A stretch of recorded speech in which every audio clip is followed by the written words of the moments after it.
गंग गणपते नमः। कल 29 जनवरी यानी कि सोमवार को है संकष्टी चौथ का व्रत या फिर संकट चौथ का व्रत। इस व्रत को माताएं अपनी संतान की दीर्घायु और निरोगी रहने के लिए करती हैं। मान्यता है कि भगवान श्री गणेश जी की कृपा से सभी बिगड़े काम भी बन जाते हैं। संकट चौथ के दिन चंद्रमा को अर्घ्य देने के बाद ही व्रत का पारण किया जाता है। इस व्रत की कथा को सुने पूर्ण नहीं माना जाता है, इसलिए भगवान श्री गणेश का ध्यान करते हुए हाथ जोड़ करके इस व्रत की कथा को आप सभी सुनिए। इस व्रत की कथा को आरंभ करते हैं। ओम गंग गणपते नमो नमः। इस व्रत की जो कथा है वो देवरानी और जेठानी की कथा है, जो कि शुरू होती है कुछ इस प्रकार से। एक शहर में देवरानी जेठानी रहती थी। जेठानी अमीर थी और देवरानी गरीब थी। देवरानी गणेश जी की भक्त थी। देवरानी का पति जंगल से लकड़ी काटकर बेचता था और अक्सर बीमार रहता था। देवरानी जेठानी के घर का सारा काम करती और बदले में जेठानी बचा हुआ खाना, पुराने कपड़े आदि उसको दे देती थी। इसी से देवरानी का परिवार चल रहा था। माघ महीने में देवरानी ने तिल चौथ का व्रत किया। 5 आने का तिल और गुड़ लाकर तिल कुट्टा बनाया। पूजा करके तिल चौथ की कथा, तिल चौथ की कहानी सुनी और तिल कुट्टा छींके में रख दिया और सोचा कि चांद उगने पर पहले तिल कुट्टा और उसके बाद ही कुछ खाएगी।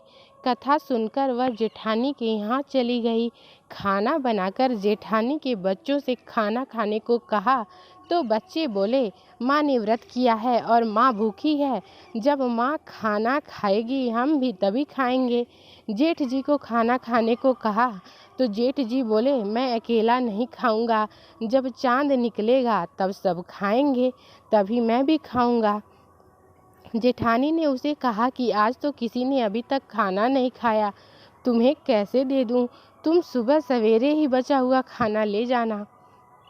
देवरानी के घर पर पति बच्चे सब आस लगाए बैठे थे कि आज तो त्योहार है, इसलिए कुछ पकवान आदि खाने को मिलेगा।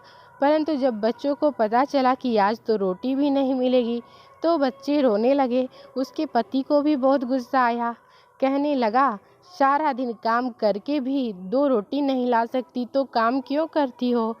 पति ने गुस्से में आकर पत्नी को कपड़े धोने से मारा। धोना हाथ से छूट गया तो पाटे से मारा।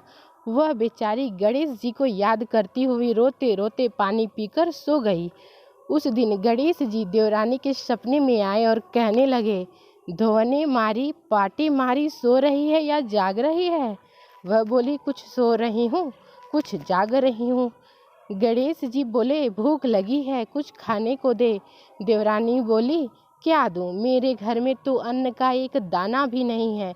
जेठानी बचा खुचा खाना देती थी, आज वह भी नहीं मिला। पूजा का बचा हुआ तिलकुट्टा छींके में पड़ा है, वही खा लो। तिलकुट्टा खाने के बाद गणेश जी बोले, दोहने मारी, पाटे मारी, निमटाई लगी है, कहाँ निमटे? वह बोली, यह पड़ा घर, जहाँ इच्छा हो वहाँ निमट लो। फिर गणेश जी बच्चे की तरह बोले, अब कहाँ पोंछूं? नींद में मगन अब देवरानी को बहुत गुस्सा आया कि कब से तंग किए जा रहे हैं, सो बोली, मेरे सर पर पोंछो। और कहाँ पोंछोगे? सुबह जब देवरानी उठी तो यह देखकर हैरान रह गई कि पूरा घर हीरे मोती से जगमगा रहा है। सिर पर जहाँ विनायक जी पोंछनी कर गए थे वहाँ हीरे के टीके और बिंदी जगमगा रहे थे। उस दिन देवरानी जेठानी के यहाँ काम करने नहीं गई। बड़ी देर तक राह देखने के बाद जेठानी ने बच्चों को देवरानी को बुलाने भेजा। जेठानी ने सोचा कल खाना नहीं दिया, इसीलिए शायद देवरानी बुरा मान गई है। बच्चे बुलाने गए और बोले, चाची चलो, माँ ने बुलाया है, सारा काम पड़ा है। देवरानी ने जवाब दिया, अब उसकी ज़रूरत नहीं है, घर में सब भरपूर है गणेश जी के आशीर्वाद से। बच्चों ने घर जाकर माँ को बताया कि चाची का तो पूरा घर हीरे मोतियों से जगमगा रहा है। जेठानी दौड़ती हुई देवरानी के पास आई और पूछा कि यह सब कैसे हुआ। देवरानी ने उसके साथ जो हुआ वो सब कह डाला। घर लौटकर जेठानी अपने पति से कही कि आप मुझे धोने और पाटे से मारो। उसका पति बोला कि भलमानस, मैंने कभी तुम पर हाथ भी नहीं उठाया, मैं तुम्हें धोने और पाटे से कैसे मार सकता हूँ। वह नहीं मानी और जिद करने लगी। मजबूरन पति को उसे मारना पड़ा। उसने ढेर सारा घी डालकर चूरमा बनाया और छींके में रखकर सो गई। रात को चौथ विनायक जी सपने में आए और कहने लगे, भूख लगी है, क्या खाऊं। जेठानी ने कहा, हे गणेश जी महाराज, मेरी देवरानी के यहाँ तो आपने सूखा तिलकुट्टा खाया था। मैंने तो झरते घी का चूरमा बनाकर आपके लिए छींके में रखा है। फल और मेवे भी रखे हैं, जो चाहे खा लीजिए। बाल स्वरूप गणेश जी बोले, अब निपटे कहाँ। जेठानी बोली, उसके यहाँ तो टूटी फूटी झोपड़ी थी, मेरे यहाँ तो कंचन के महल हैं, जहाँ चाहो निपटो। फिर गणेश जी ने पूछा, पोंछूं कहाँ। जेठानी बोली, मेरे ललाट पर बड़ी सी बिंदी लगाकर पोंछ लो। धन की भूखी जेठानी सुबह सुबह जल्दी उठ गई। सोचा घर हीरे जवाहरात से भर चुका होगा, पर देखा तो पूरे घर में गंदगी फैली हुई थी।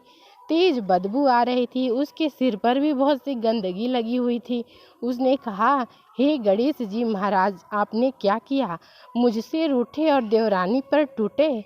जेठानी ने घर की सफाई करने की बहुत कोशिश करी, परंतु गंदगी और ज़्यादा फैलती गई।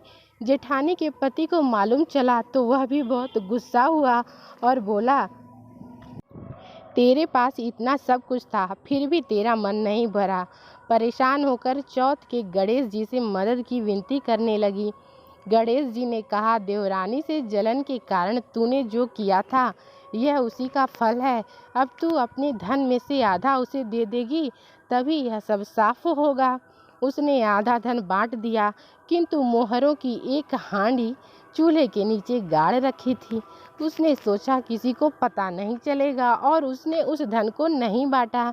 उसने कहा, हे श्री गणेश जी, अब तो अपना यह बिखराव समेटो। वे बोले, पहले चूल्हे के नीचे गड़ी हुई मोहरों की हांडी सहित ताक में रखी 2 सुई के भी 2 हिस्से कर।